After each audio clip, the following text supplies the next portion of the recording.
कर ले तो उसका बेड़ा पार हो जाएगा।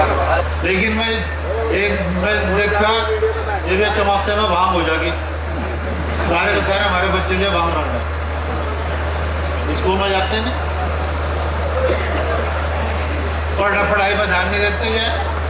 माँ बाप का भी दायित्व बनता है कि जब हमारा बच्चा स्कूल में जाता है तो हम भी स्कूल में जाकर या देखा हमारा बच्चा स्कूल में जा रहा या नहीं जा रहा। एक दो बार स्कूल में चले जाओ महीने में, एक दो दिन का वैसे रिश्तेदारी में घूमे हुए, एक दिन में 2 दिन रिश्तेदारी में चले गए, बच्चे का वो पता चल जाए हमारा बच्चा क्या कर रहा है क्या नहीं कर रहा है। ये नहीं है एडमिशन दिलवा दे बच्चों को और माँ बाप फारिग हो गया, माँ बाप फारिग नहीं हुआ। माँ बाप का कर्तव्य बनता है कम से कम एक दिन की मजदूरी छोड़ गए और बच्चे के ऊपर वो ध्यान दे कि हमारा बच्चा कर क्या रहा है, किस दिशा में जा रहा है। और फिर कहता है अगर हमारे बच्चे कहानी नहीं मानते, हमारा बच्चा गलत संगत में बैठा, हमारा बच्चा बच्चों में बैठा, वो बच्चों में बैठा है, बच्चों की मानना है, हमारे माँ बाप की सुनता नहीं है। क्यों? क्योंकि वो संगत में गलत में पड़ा लग रहा है और उसे आप रोक नहीं रहे, उसे आप समझा नहीं रहे, उसे आप अपने महापुरुषों का जीवन परिचय पढ़ाइए, गुरु रविदास महाराज का जीवन परिचय पढ़ाइए, जितने हमारे महापुरुष हैं उनका जीवन परिचय पढ़ाइए, डॉक्टर भीमराव का जीवन परिचय पढ़ाइए, तो उनके बारे में बताओ कि उन्होंने कितने दुख झेल गए और तुम्हें जो है सुख की राह दी। किसी चीज को वो करो उसकी तो चलो। एक वो यहाँ से आए ममता चौधरी के साथ में, ममता चौधरी के साथ में आए, घाट पर बैठा था मैं यहाँ से, तो कहने लगे गुरु रविदास जी को जो था वो वहाँ चित्तौड़ में काट दिया था। मैं कहूँगा भाई तेरी बात वैसे तुम मेरे बारे गहरा कहना नहीं चाहता, मका दिन देर में जितना पत्री कर दूंगा बोलता बोला क्यों, मका मेरा भी खून जवान है, गर्म है भी, और बीपी का पेशेंट हूँ मैं। मगा एक बात सोच, मैं तेरा कत्ल करता हूँ, इतने बुद्धिस्टों का कत्ल हुआ, किसी बुद्धिस्ट की समाधि बनी क्या मुझे बता दो। पुष्यमित्र ब्राह्मण ने जो है सारे के सारे बौद्धिस्ट मारे, एक बौद्ध के सिर पर 100 मुद्रों का जो है वो रखा था जो इनाम, 100 मुद्राएं इनाम की थी, ढूंढ ढूंढ का बौद्धिस्ट मारे गए, कितने बौद्धिस्टों की समाधि बनी बता दो मका मुझे। क्योंकि बौद्ध का थप्पा लगा के पीछे जो हमारे महापुरुष हैं उनका अपमान करते हैं, सब वो नीच है, वो दुष्ट है। बौद्ध की उससे थोड़े हो जाएगा जय, बौद्ध धर्म हिंदुस्तान में अपने हिंदुस्तान में विनाश क्यों हुआ? क्योंकि बौद्ध धर्म में विकृति आ गई थी। जिस तरह हिंदू धर्म में विकृति आई, हिंदू धर्म का हाथ होने लग रहा, इसी तरह से बौद्ध धर्म का हाथ हुआ। याद लीजिए यहाँ इतने धर्म क्यों पन पे, जब जय से कहा गया बौद्धों की धरती थी, जब यह बौद्धों की धरती थी तो यहाँ इतने धर्म पन पे किस वजह से? यहाँ जैन क्यों है, यहाँ ईसाई क्यों है, यहाँ सिख क्यों बने, यहाँ से जो है ये हिंदू की बने, ये जो है यहाँ से वो बना लग रहे हैं और बना लग रहे हैं, उसमें वे क्यों बने ये, क्यों बने ये? मुसलमान क्यों बने ये? इस्लाम धर्म क्यों आया यहाँ से? सिर्फ धर्मों में विकृति चली गई, विकृति होती चली गई, धर्मों में अतिता होती चली गई, कट्टरता होती चली गई, और जब कट्टरता होती चली गई तो उसमें विकृति आती चली गई, और जब वो विकृति होती चली गई वो उसका विनाश होता चलेगा। विकृति ही विनाश का कारण है। और जब धर्मों में विकृति तभी धर्मों का नाश हुआ। कोई सा धर्म उठा लो, किसी धर्म का इतिहास उठा लो, इस्लाम में विकृति हुई, इस्लाम का हज है, इस्लाम के टुकड़े टुकड़े होने लग रहे। इस्लाम में भी कहीं शिया है, कहीं सुन्नी है, कहीं बरेली में है, कहीं देवबंदी भी है, कहीं सी जो है मदरसी है, विचारधारा अलग अलग होगी उनकी जो। लेकिन हमारे में हो गया कि एक बुद्धिस्ट बन गए, अपने जो है हम वो करें, वो गुरु रविदास जी की बुराई करें, जबकि गुरु रविदास जी महाराज ने 650 वर्ष पहले हमारे लोगों को पढ़ने का अधिकार नहीं था, अपने एक अलग भाषा का विस्तार किया, अपनी अलग भाषा में नहीं क्या कर रहे हैं को तो मार कर पटे पकौड़े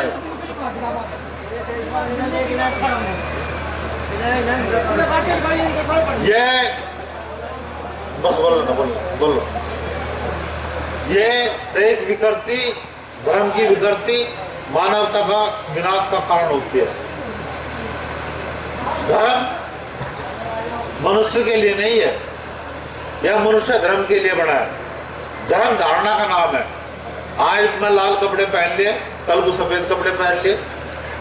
धारणा विचार धारण करना, विचारों को ग्रहण करना, उन विचारों के ऊपर अमल करना, उन विचारों के अनुरूप अपने जीवन को यापन करना, वो ही धर्म है।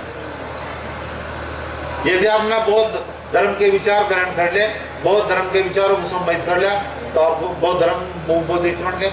यदि इस्लाम धर्म के विचारों को स्वीकार कर लिया, उनके विचारों को मान लिया, उनके विचारों के अनुरूप जो है जीवन यापन करने लगे, तो इस्लामिक बन गए। यदि तुमने सिख धर्म के अनुसार, गुरुओं की वाणी के अनुसार, उनके अनुसार जो जीवन यापन कर लिया, उनके विचार ग्रहण कर ले, तो आप जो सिख बन गए। जो धर्म एक धारणा का नाम है। जिस प्रकार की तुम्हारी धारणा हो जाए उसी को धर्म कहते हैं। धर्म कोई अलग चीज नहीं है। धर्म तो कभी भी बदला जा सकता है। धर्म सिख धर्म से, बौद्ध धर्म से हिंदू धर्म बनाया जा सकता है, हिंदू से सिख बनाया जा सकता है, इस्लामिक बनाया जा सकता है, ईसाई बनाया जा सकता है, पारसी बनाया जा सकता है, यहूदी बनाया जा सकता है, कुछ भी बनाया जा सकता है। लेकिन वो सिर्फ उसकी विचारधारा, उस जो विचारधारा है उस विचारधारा को ग्रहण करना है। गुरु रविदास या धर्म की विचारधारा है मानवता का प्रचार करना, सब में समरसता स्थापित करना, चाहे वो कोई भी बिरादरी है, सबको अपने में मिलाना, सबको साथ लेकर चलना। गुरु रविदास जी की विचारधारा है, गुरु रविदास का धर्म है।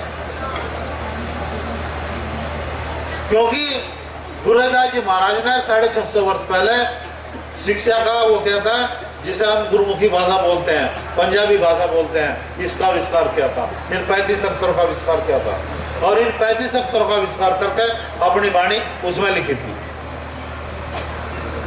क्योंकि उस समय पे हमारे लोगों को पढ़ने लिखने कौन देता जो, तो कहा उस समय पे जो इतनी होती, उन्होंने अपनी अलग सी भाषा का आविष्कार किया। ये इसका लाहौर हाई कोर्ट में मुकदमा भी चला, उस पर जो है जितने भी जो जिनके साथ में मुकदमा चला, अधिसित कर दिया लाहौर हाई कोर्ट ने कि ये गुरु रविदास महाराज इसके आविष्कारक थे, गुरुमुखी भाषा के, पंजाबी भाषा के। उन्होंने तो उस समय पे इतना काम किया। बहुत से कहते हैं गुरु रविदास जी ने क्या किया, अरे भाई तुम क्या कर रहे हैं, उन्होंने तो जो कर लिया, उन्होंने तो इतना कर दिया। उनकी वाणी आज भी मानव जीवन के लिए प्रासंगिक है और उनके ऊपर यदि मनुष्य जीवन यापन करता है तो ठीक है।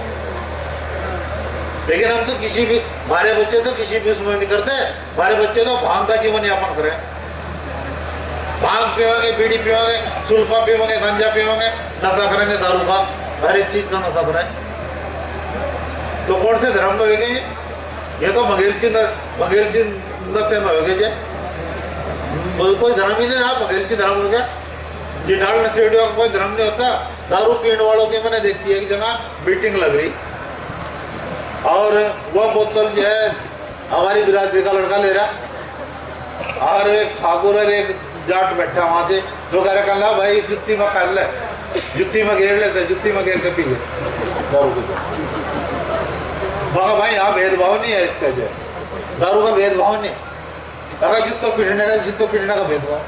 जब नशा उतर जा फिर वो वही चमार है, वही वाल्मीकि है, वही गुज्जर है, वही जाट है, वही ब्राह्मण है।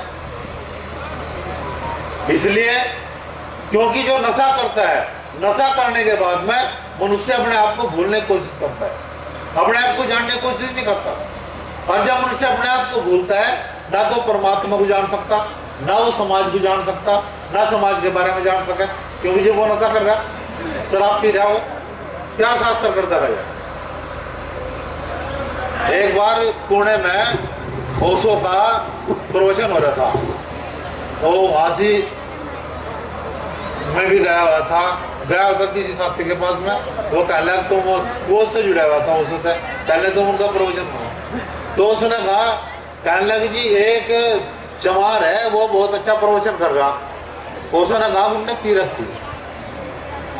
अब उसने पी रखी जी, उसकी दारू उतर जाएगी, फिर उसको प्रवचन करवा ले, देखा क्या करता कोई जी।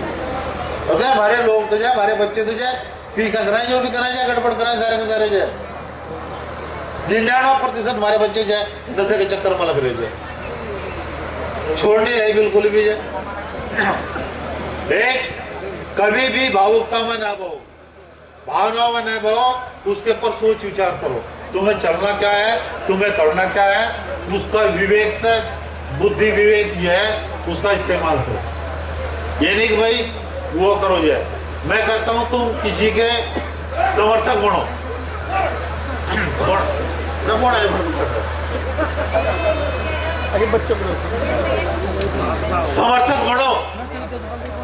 समर्थक बनो, लेकिन अंधविश्वासी नहीं बनो। जहां अंधविश्वास होता है वहां सच्चाई खत्म हो जाए। विश्वास करो, समर्थन करो, लेकिन अंधविश्वास ना, ब्लाइंड सपोर्ट ना करो कुछ भी, चाहे वो कोई भी है। तो अंधविश्वास करोगे तो वहां सच्चाई खत्म हो जाएगी, क्योंकि अंधविश्वास में हमेशा सच्चाई खत्म होती आई है। इसलिए अंधविश्वास से दूर रहो, विश्वास करो, विश्वासी बनो, अंधविश्वासी ना बनो। इतना भी अंधविश्वास वो विश्वास ना करो अब वो जो करा सत्य है, जो कहा जा उसको प्रयोग में लाओ और उसके ऊपर प्रयोग करो। यदि वो तुम्हारे प्रैक्टिकल में खरी उतरती है तो उसको सत्य मानो, यदि तुम्हारे प्रैक्टिकल में वो बात सही नहीं उतरती तो उसको सत्य न मानो। इसी प्रकार से ध्यान की बात है।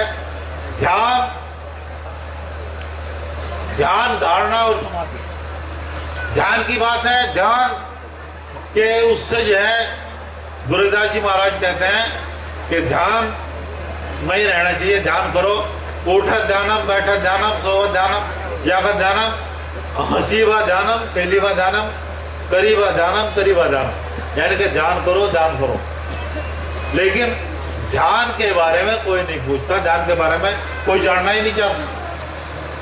ध्यान के बारे में हमारे महात्मा भी जो है नहीं बताते किसी को।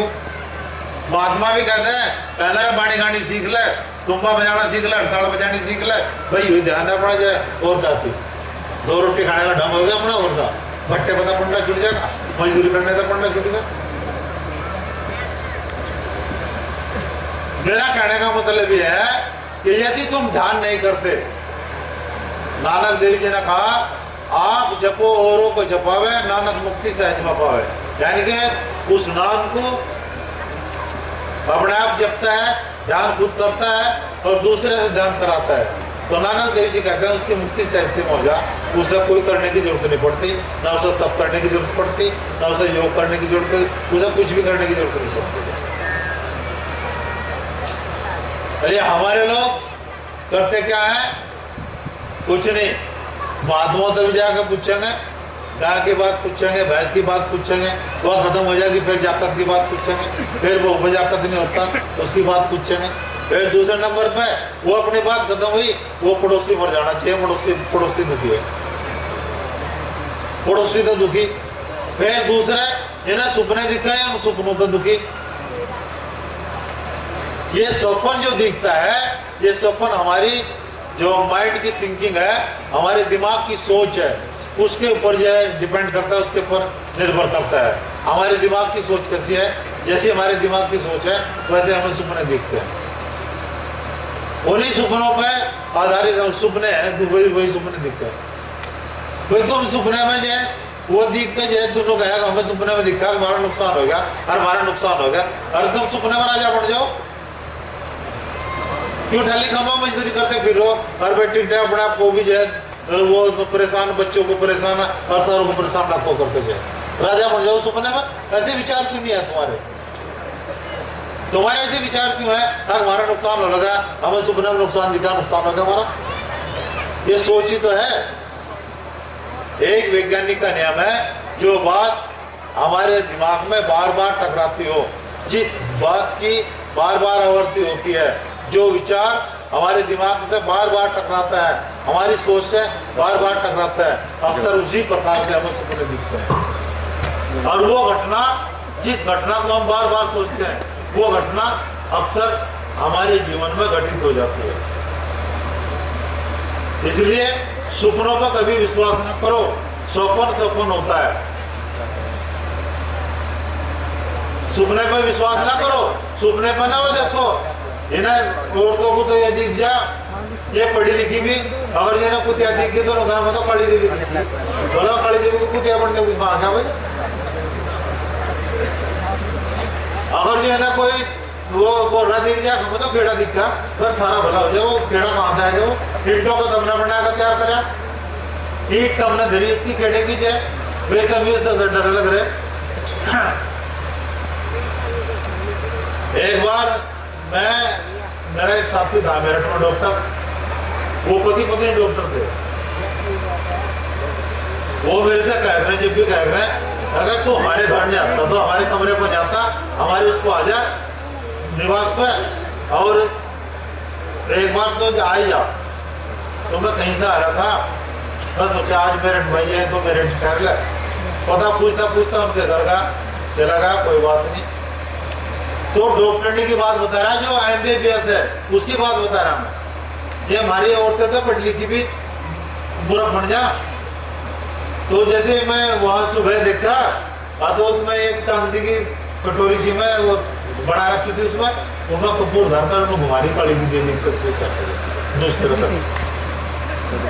तो जी मैं देख रहा था, उन्हें डॉक्टर ने कहा कहला देवी जी इसका आपको कुछ ना करिए, तो प्रॉब्लम जो तो करे इसका बाद में करिए, इससे बाद में करिए, इसका सामना ना करिए कुछ। क्यों या क्यों जो है तुझे टोका था? तो उसने वो करा, मैं खड़ा होकर देख रहा था उसे, कोई बात नहीं। तो कहने लगे अब चलो जी नाश्ता कर लो। मगर चलो मैं नाश्ता कर लेते हैं, बैठ गए। मेज लगी, रसोईया ने जो है डॉक्टर जो काम था उन्होंने जो नाश्ता लगा दिया। मैं उसका कहना मगर देवी जी जो हमारा इष्ट होता है, कहने लगी हाँ, वहाँ मुझे चाहते हैं जैसा हमारा इष्ट है, जैसे गुणों का जैसी सूरत का हमारा इष्ट है ऐसे बच्चे हमारा पैदा हो जाए। मगर जैसे भीमराव अम्बेडकर जी हुए, गुरुदास जी महाराज है, हम क्या चाहेंगे उन गुणों के, उन जैसे चरित्रवान जो है हमारे बच्चे पैदा हो जाए। मगर हाँ बिल्कुल सभी ऐसे चरित्रवान है बच्चों को चाह, अपने इष्ट के बच्चों को तो सभी चाह जैसा हमारा इष्ट है हमारे बच्चे हो जाए। मगर देवी जी तस्वीर लगा रखी, उन्हें जो जिस पर कपूर की वो करती धुआं धुआं ढलता था। अगर ये ढाल की लेडी जाएगी, ढाल की बच्ची पैदा होगी, तो उस बच्ची को तुम स्वीकार कर लोगे क्या? तुम लोग तो डॉक्टर कहने लगा अरे भाई मैंने तो पहले ही कहा था, और ऋषिराज जी मैंने तो पहले ही कहा था देवी जी इसका तो पूजा पाठ ना करिए। वो चुप, वो बोल रही थी क्योंकि वो उसका 4 हाथ है और भाई विराट रूप दे रखा है उसका, जो बहुत काला रंग दे रखा। अब तुम गोरे हो, यदि गोरे आदमी हो गए, गोरा पति पत्नी हो और उनके बच्चे काले हो जा किसी कारणवश, तो स्वीकार नहीं करने का। पहली तो बात पति नहीं स्वीकार करने का, पहली तो बात ना माई नहीं स्वीकार करती, तो मगर तुम स्वीकार कर लोगे क्या डॉक्टर साहब ने बच्चों को?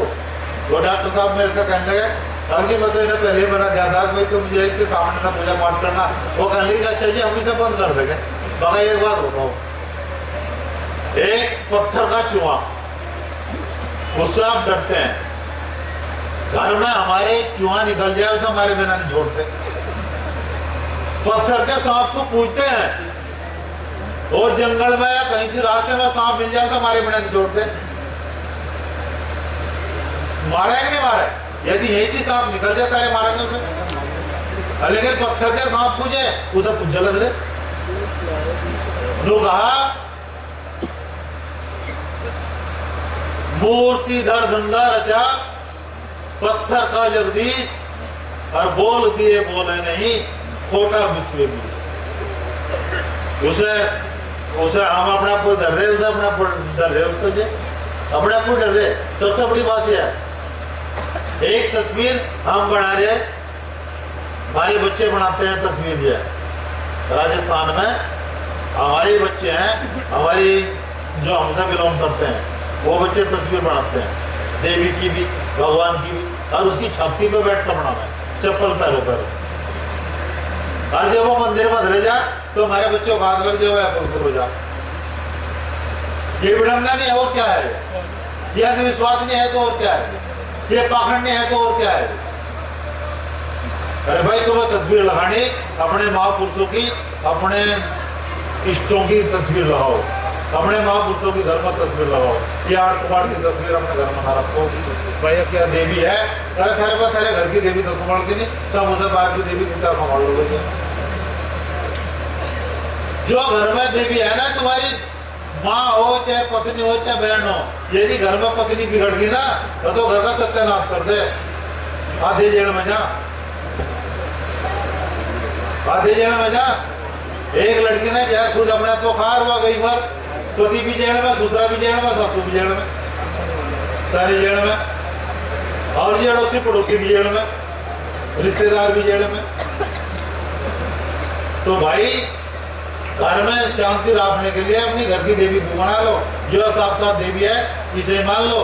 पत्थर की देवी में कुछ नहीं दे रहा, वो तो तुम्हारी कल्पना है। कल्पना करके डराने के लिए तुम्हें मैं दिखा दिया अज्ञा देवी है, ये तुम्हारा नो कर देगी, अनिष्ट कर देगी, वो कर देगी, वो कर देगी। एक क्या देखा मैं बोल देता हूँ, बिल्ली रास्ता काट गई, माथा पकड़ कर बैठ जा, बिल्ली रास्ता काट गई। अरे वो तो प्राणी है, वो बेचारा बाहर का डरता फिर लग रहा, वो रास्ता क्या काट गई मुझे? अपने जो तुम्हारे कर्म है, इन कर्मों को सुधारो, अच्छे कर्म करो, बुरे कर्म ना करो, गलत कर्म ना करो। यदि हम गलत कर्म करेंगे तो हमें हर चीज से खतरा रहेगा, और हमारे कर्म सही है तो हमें कहीं चीज से भी खतरा नहीं, हमें कहीं चीज से भी डर नहीं है। क्यों डरते हो तुम? अपने कर्म, अपना खान पान शुद्ध रखो, अपना रहन सहन शुद्ध रखो, अच्छे लोगों में बैठो, अच्छे विचारों को ग्रहण करो, बुरे विचारों का त्याग करो, बुरी संगत का त्याग करो, मांस और शराब नशा फसा भी है उसका त्याग करो। क्योंकि गुरुदास जी महाराज ने 650 वर्ष पहले मदिरा का त्याग किया था। गुरुदास जी महाराज कहते हैं, रविदास मधुरा का पीजिए जो चढ़े और उतराए, नाम अमृत पीजिए जो चढ़े कबू ना उतराए। गुरुदास जी महाराज कहते हैं कि उस नाम को, जो परमात्मा का नाम है, उस नाम के रस को पियो, ताकि जो उसका नशा एक बार चढ़ जाए तो फिर कभी उतरता नहीं। और बस शराब आज पी ली, उतर गई, फिर थोड़ी देर में जाए फिर वो हो जाए। शराबी का काम क्या हो? शराब पी का तो खाली बकता है, कुछ तो कुछ कह दे, और जब शराब उतर जाए फिर माफी मांगे, भाई मैंने कुछ कहा तो फिर माफी मांगे। एक हमारा क्लास फेलो था, वो क्या कर रहा था, कह जी भाग मांगा रगड़ा, सुल्फा मांगा घी, और दारू मांगा जूता, जी भर कर पी। दारू वाले को जूता दिखा दो, सही उतर गया, बिना जूते को उतरती नहीं। तो ऐसा काम नहीं करो जिसमें तुम्हारी मान प्रतिष्ठा को भी जो है नुकसान पहुंचता हो और तुम्हारे धन को भी नुकसान पहुंचता हो। ऐसा काम क्यों करते हो? ऐसी चीज का सेवन क्यों करते हो जिससे तुम्हारी समाज में बदनामी होती है, घर में भी जो तुम्हें जो कोई इज्जत नहीं मिलती। ऐसे काम करो जो तुम्हारी समाज में भी इज्जत हो, घर में भी इज्जत हो, बार बार भी इज्जत हो, और तुम दूसरे को जो कहते चलो रोको। खुद तो दारू पिया, मुझे लड़का ऐसा चाहिए जो दारू न पीता हो, जो लड़का दारू ना पीता हो, नशा ना करता हो, वो लड़का चाहिए। अरे भाई जब तू खुद नशा कर रहा तो तुझे तो जमाई भी ऐसे ढूंढना चाहिए, रकमदार दोनों की पार्टी तो मिलेगी। इसलिए नशे से कैसा भी नशा हो, सब नशों से दूर रहो, सब नशों से दूर रहो, कैसा भी नशा हो, हर प्रकार के नशे से दूर रहो। क्योंकि नशे से मनुष्य के जो माइंड है ये तंतु इनमें गड़बड़ा जा। सबने देखा होगा, जो दारूबाज हो उसकी जबान टुकड़ा हो जा, वो सही बोल भी नहीं सकता, जो सही वो भी नहीं कर सकते। इसलिए नशे से दूर रहो, बात से दूर रहो। और समाज में जो एक सबसे बड़ी कुरीति चल रही है दहेज की, इस दहेज का भी त्याग करो। पहली तो बात है, लड़की वाले को कहते हैं कि मेरे घर टोकरे में घर है, टोकरे में वासन थोड़े दे, वो तो बरात मांगूंगा अपने घर। भाई जैसा कहीं सत्संग है, अपना आयोजन है, महापुरुषों का आयोजन है, जयंती है महापुरुषों की, गुरुदास जयंती है, अम्बेडकर साहब की जयंती है, और महापुरुषों के जितने भी महापुरुष हैं उनके जन्मदिन पे शादी करो, माड़ा घेरो और अपना घर जाओ जाए, फेरों के चक्कर में क्यों पड़ो जाए? फेरे क्या हो? मेरी समझ में फेरे नहीं आते जाए, 7 फेरे देंगे, 7 चक्कर कटवा करेंगे पूरे के पूरे, 7 एक भी कम नहीं रखते। हमारे गांव में एक पूर्ण ब्राह्मण था, वो हमारे यहाँ से शिवरों में फेरे कराने आया। हम छोटे छोटे थे, हड़वे थे, बहावे थे, जब ब्राह्मण क्या करा था फेरों में, फेरे गिरवाया। तो ब्राह्मण ने 3 फेरे गिरवाए, जब 4 फेरे गिरवा दिए तो ब्राह्मण कहने लगा उसे, अब भाई कावड़े कावड़े टूटा, कन्यादान करो, मुझे आगे जाना। आगे रोड़ों में शादी थी, उन्हें सोचा तुझे वाजी दान देज बढ़िया मिल जाए। जब दान देज की बात आई, उसकी दान दक्षिणा की बात आई, तो वो कहने लगा, वो उसका लड़की का पिता कहने लगा, अब पंडित जी ऐसा कर, ये 7 फेरे तो पूरे करवा दे, तू 4 फेरे करवा रहा। कहला वो भाई एक बात सुन ले, फेरे फारे कुछ नहीं होते, जो इसे हमदा घर में फंसना होगा ना, तो 4 फेरों में फंस जाएगी। अरे भाई ये क्या पूरे गांव के 10 चक्कर कटवा रही थी, उजाड़ के छोटे। तो मेरा कहने का भाव यह है, जो सही पद्धति है उस पद्धति के अनुसार शादी करना। वरमाला का मतलब क्या होता है? वर का मतलब होता है वरना, एक दूसरे को अपनाना। एक समाज के सामने लड़की लड़के का माला घेर देती है और लड़का लड़की के गले का माला घेर देता है, तो इससे हो जाता है कि इन्होंने एक दूसरे को अपना लिया। 2 परिवारों ने एक दूसरे परिवार को अपना लिया और अपना तो ग्रहण कर लिया गया। शादी का मतलब ये होता है, ये नहीं शादी का मतलब होता आगे फेरे फेरे लग रहे, भाई दान दहेज दो, फिर लड़की के बारे में वो भी करो। गरीब आदमी लड़की को पढ़ाता भी है और पढ़ाने के बाद में फिर जो है उसके लिए लड़का ढूंढे, लड़का ढंगता नहीं मिलता, अगर जो मिले तो दहेज मांगे। तो मतलब जो जवान लड़के हैं, मेरा विशेष आग्रह इनसे है कि बुराइयों का त्याग करें और एक समाज को नई दिशा दें, बिना दहेज के शादी करें। यदि लड़का एमए पास है, लड़की भी एमए पास हो और जो बिना दहेज के शादी कर लो, कोई दिक्कत नहीं। लेकिन दुख तो इस चीज का है कि अनपढ़ भी दहेज मांगे, पढ़े लिखे भी दहेज मांगेंगे। समाज में एक नई वो प्रणाली को जन्म दो, वो दे सकता है युवा वर्ग, बूढ़े नहीं दे सकते, क्योंकि उनकी तो जो सोच पुरानी है, वो पुरानी सोच किसी उस पर दूसरे उस पर टिकी हुई है। इसलिए लड़की वालों के यहाँ 11 आदमी से फालतू न जाओ, 11 आदमी जाओ और अपना माला घेर के लड़की को ले आओ अपने घर और अपना जो है शादी होगी। ये शादी नहीं होती, अब भाई उस पर लड़की वाले पर जो है देख भी ले रहे, अब तेरे को अपना खाट तो दिए नहीं, चलो बेचारा बैठ भी दे रहा, मोटरसाइकिल भी दे रहा, सारे काम। मोटरसाइकिल देने के बाद में भी लड़की को दहेज की मांग मांगेगा। दुख तो इस चीज का है। मैं तो सिर्फ ये कहना चाहता हूँ कि किसी भी प्रकार से दहेज लेना देना बिल्कुल बंद कर दो, और इस काम को कर सकता है युवा वर्ग, जो पढ़ा लिखा वर्ग है। पढ़ा लिखा वर्ग भी इस बात को कर सकता है। जो हमारी पढ़ी लिखी लड़कियां हैं, ये इस बात को जो है वो कर सकते हैं। जो सारा दहेज मांगा, सारा लात मार दो, लात मार दो, हट बगल दहेज दो ना, न लो दहेज। मुझे कहते अब जी तो तेरा लड़के नहीं है, तेरा बच्चे नहीं है, जो तो अपने बच्चों की शादी करता, बताओ तो या दहेज मुंह पाट का मांगता। मेरे से एक ना बात थी, मैंने कहा मैं अपने आश्रम पर शादी करूं, मैं अपने भतीजों की भी शादी आश्रम पर की, आज समझ में। और अपनी भतीजों के साथ में जब मैं अपनी भतीजों की शादी करी ना, तो उनके साथ में और लड़कियों की शादी करी मैं, यानी अब मेरी एक भतीजी की शादी होने लग रही, मेरी एक भतीजी के साथ में 2-3 लड़कों की और की शादी हुई है। समाज गवाह है।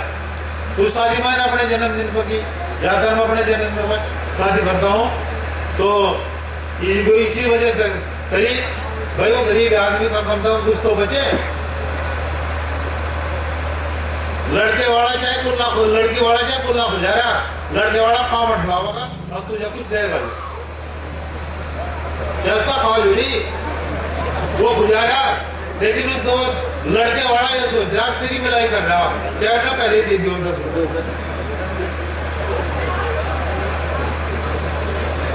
मैं तो सिर्फ जो हमारी पढ़ी लिखी लड़कियां हैं, जो हमारी पढ़ी लिखी बेटी हैं, मैं इनसे भी यही आग्रह करता हूं कि दहेज का विरोध करो। जो पढ़े लिखे लड़के हैं, युवा वर्ग है, इसे भी मैं अपील करता हूं। मेरी एक अपील है, इनसे रिक्वेस्ट है कि भाई दहेज का बिल्कुल त्याग कर दो और समाज को नहीं दे सकते। उन्होंने कहा उनको भी दीपक दे दो जिनके घर में घोर अंधेरा, अपनी रात को बिता ले जब तक आए नया सवेरा। समाज को नई दिशा दो, नए सवेरे की ओर ले जाओ, अंधकार की ओर ना धकेल लो। जैसे तो पहले दशा बना पहले तो मैं लड़की भी सुंदर चाहिए, फिर ऊपर से दहेज चाहिए, इसका दहेज का त्याग कर दो। अच्छा ये बताओ कितने नौजवान लड़के हैं जो बिना दहेज के शादी करना चाहते हैं? जो बिना दहेज के लड़की पे शादी करना चाहते हैं। मुझे नाम लिखवा दो।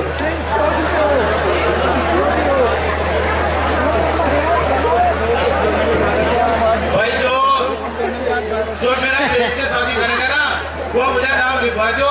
आश्रम पर शादी होगी, लड़की को मैं यही बुलाऊंगा, लड़की वालों को यही बुलाऊंगा और लड़के वालों को यही बुलाऊंगा। उनको दावत मैं दूंगा 11%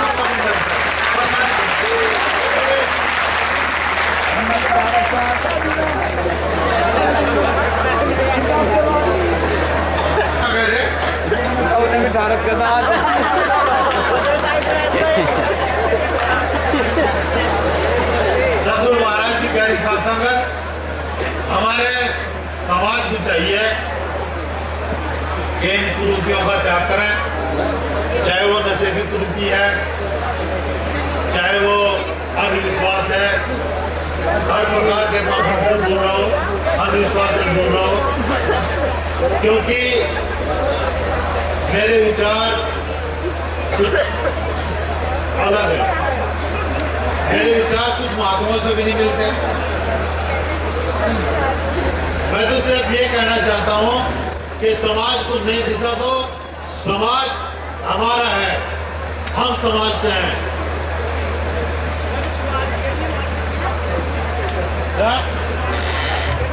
किसकी बात नहीं मानते?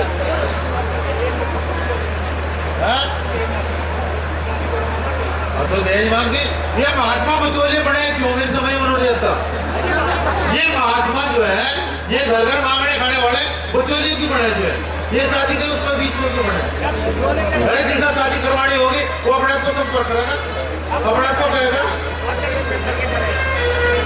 नहीं। वो ये महात्माओं का काम हो गया, ये शादी करवाने लगे, ये बचोले बढ़ गए, बचोले बढ़ गए, बैठने का काम चल गया।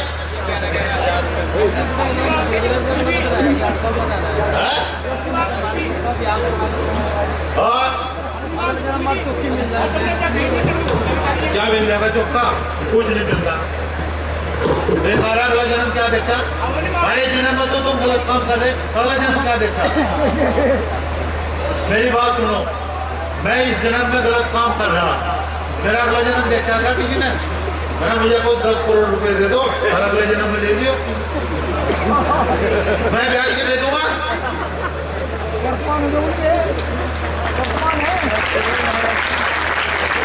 देखिए जो वर्तमान समय है, जो प्रेजेंट टाइम है, इस प्रेजेंट में जो भी करना इसी में कर लो। वर्तमान में करना जो भी करना है, वर्तमान में भजन कर लो, वर्तमान में तप कर लो, वर्तमान में व्रत कर लो, वर्तमान में दान कर लो, वर्तमान में समाज की सेवा कर लो, वर्तमान में पढ़ लो। अब किसी बुढ़े आदमी को स्कूल में एडमिशन दिलवा कर पहन लगे, अब वो MA की डिग्री ले लेगा वो।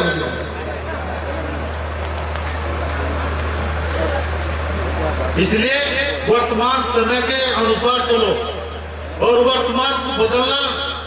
वर्तमान समय के अनुसार आप चले, वर्तमान समय में आपने कोई नींव रख दी तो भविष्य में जो है उसके ऊपर बिल्डिंग तैयार होती है।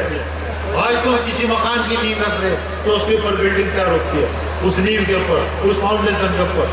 और तो फाउंडेशन जो रखनी है वो वर्तमान में रखनी होती है। भविष्य में तब आगे रखेंगे, आगे क्या रखोगे?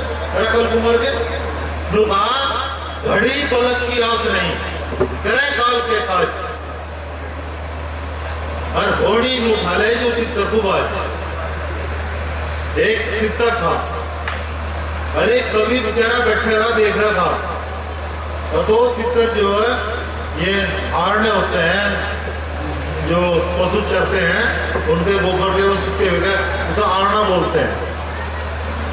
तो उसके नीचे दीपक थी, गोबर के नीचे, और उस उपड़े के नीचे जो वो थी दिमक थी।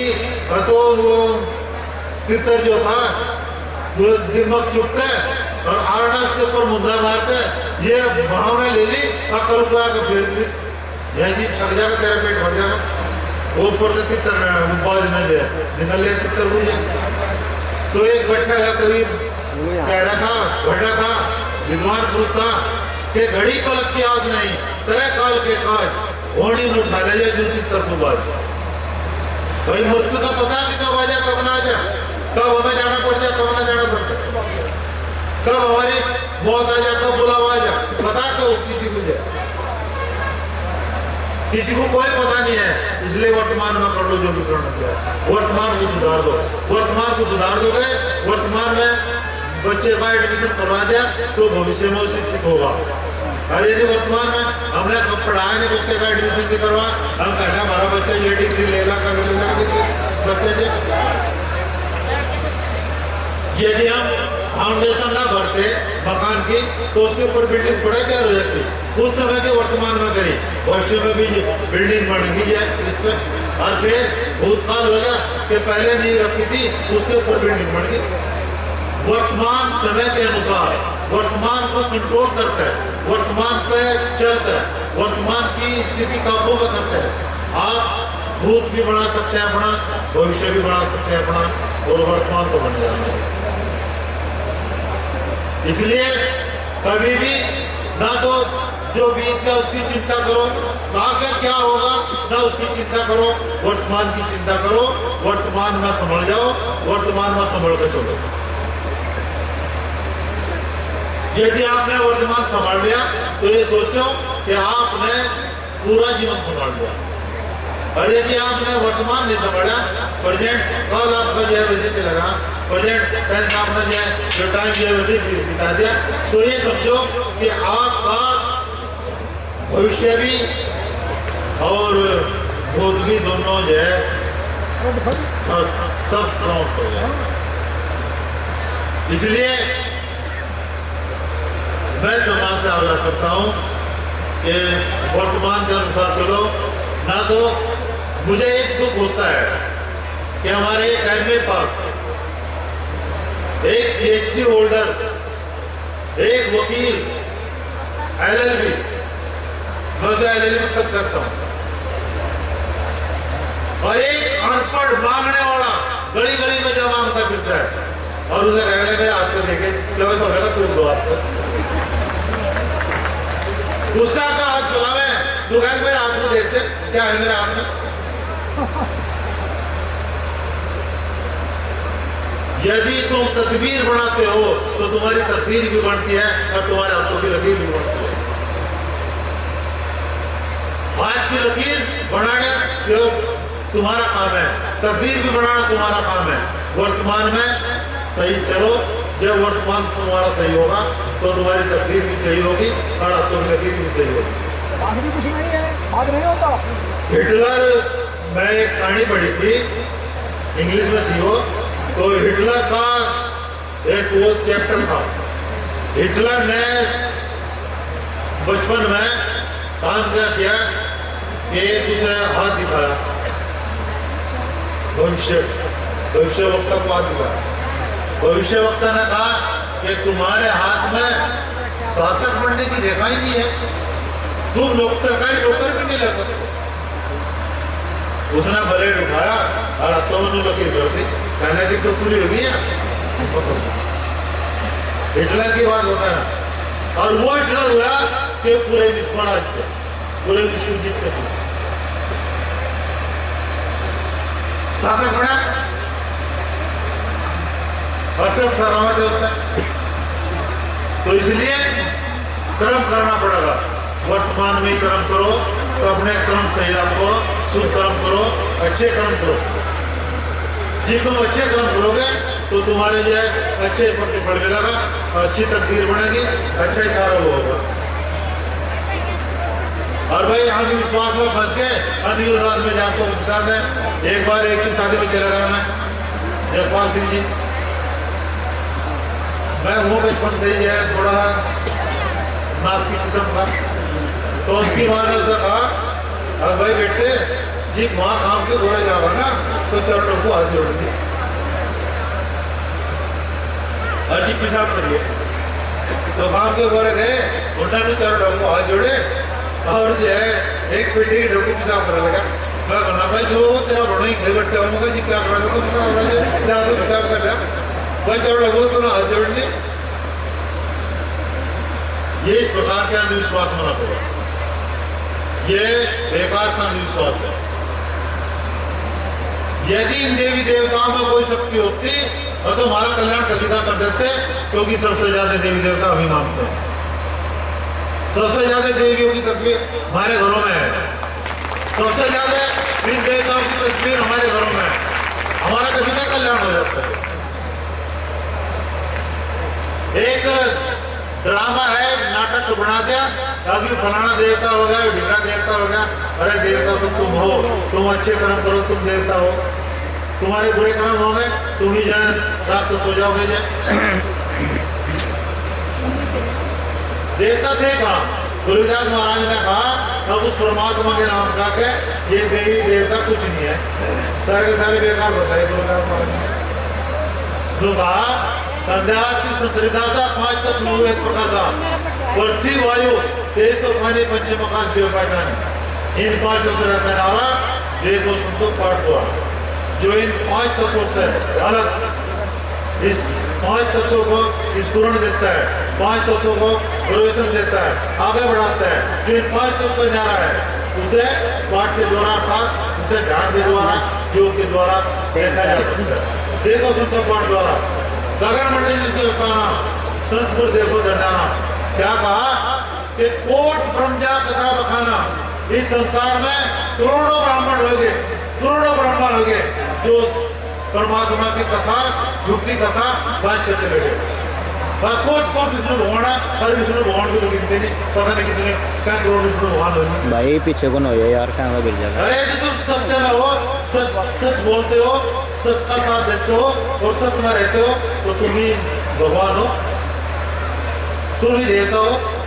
कोट भगवान कोट विनती कर जोड़ी और पता नहीं क्या करोड़ इंदर हो गए जो विनती करते चले गए। और देवता 33 करोड़ और भाई 35 करोड़ देवता का तो कुछ नहीं है। एक कह रहा अब भाई गांव है 35 करोड़ देवी देवता है। एक आए हाथी मेरे से कहने लगे और गांव है 33 करोड़ देवी देवता है। मैं कहना मगर जी ठीक, मगर हमारी रक्षा कब करें? अगर जी तुम गाय रक्षा करोगे मगर से गांव पाकिस्तान की सीट पर भेजो, चीन की सीट पर भेजो। 35 करोड़ देवी देवता एक का गज में एक का सवा का भाई, हर गज पर हर कदम पर ये एक देवता खड़ा रहेगा, वो रक्षा कर देगा। तू ठहली खम्मा खाए ये एटम बम बनाने के, परमाणु बम बनाने के, हथियार बनाने की आवश्यकता क्या है? बिना कहा के पेट में काट दो 35 करोड़ देवी देवताओं को और वहां बैठा दो। वो कह लगी मैं चलो मखने पानी पी गई भाई, वो कह लगा मगर भाई रात में जाओ मखबा पानी पी गई है, कहने लगी बस पीपा। एक कहने लगा अगर देखो हमारे संगठन ने बहुत अच्छा काम किया। बाबा जी क्या काम किया? हमारे संगठन ने समरसता बना दी, मगर बहुत अच्छी। कहने भेदभाव खत्म होगा, मगर बिल्कुल खत्म होगा। कहने लगा बाबा पूरे हिंदुस्तान में 10 मगर पूरे हिंदुस्तान में 10 गाँव गिनवा दे। जिन गांव में भेदभाव नहीं है, गलत कहीं बनी, पूरे हिंदुस्तान की बात बता रहा, भेदभाव सब जगह है, सब जगह हुआ है। और वो बताते हैं मगर भाई जहाँ से जो है हमारे लोगों के साथ में भेदभाव ना होता हो, जहाँ हमारे लोगों के साथ में जो है गलत बर्ताव ना होता हो, वो भी बता दीजिए। जहाँ कहीं हमारे लोग सक्षम है, वे हमारे तो जो छोटे लोग हैं उनका वो करें, क्यों करते नहीं भेजे? हमारा एक आदमी पैसे वाला बन जा, और तो जो गरीब आदमी है हमारे साथ में, हम हमारे जैसे गरीब आदमी के साथ में वो वही व्यवहार करेगा जो एक दूसरी कौम का हर साथ में कर गरीब साथ में तो हमेशा 10 गाँव ऐसे व्यवहार है जिनमें भेदभाव नहीं है। भाई से आगे धक्का नहीं इतने आवाज तो मुझे